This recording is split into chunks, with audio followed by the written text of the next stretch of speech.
अरे कंठन के तह कहल जा सके छे नोनी। हां अरे मरवाही के बाजार जा छस। अरे बहुत मरवाही के बाजार जा था बोले ना मोर हीरो हन्ना में चपचपा पे बैठ जा मोर काली साड़ी। अरे सुनना वो चलना मोर संग जावे कि नहीं तेला तो बता नोनी। फिर का होगे नोनी। आता दिन तोर बार का सुघर सुघर झालर दाम रहगा नहीं होता भूल गई छस मोर बार डाल है वो। झूठ बोला था। अरे सुनना नोनी अरे तोर बार जा छस मरवाही के बाजार में ना। अरे आनी बानी की साया साड़ी ना लखिया हार तोर पर ले हाँ। अब ये बता बोला तो हम बदला में का देवे नोनी। हाँ सही कही था देख रही सी तो कही था ये घुमा के ला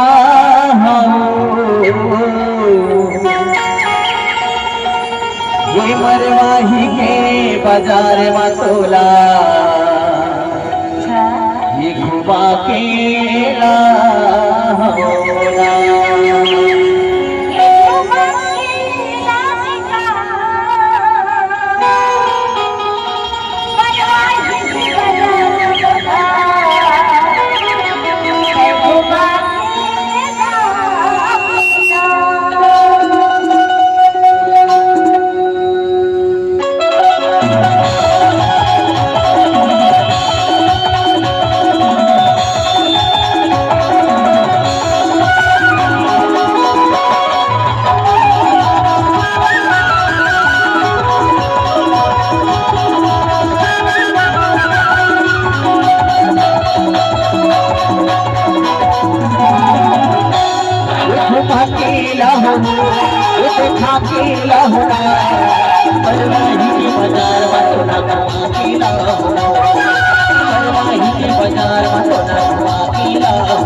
बाजार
मरवाही के बाजार मरवाही के बाजार बंगला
घुमा के लाओ ये देखा के लाओ मरवाही के बाजार में तोला घुमा के लाओ मरवाही के बाजार में तोला घुमा के लाओ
अरे बाजार घुमा घुमा वही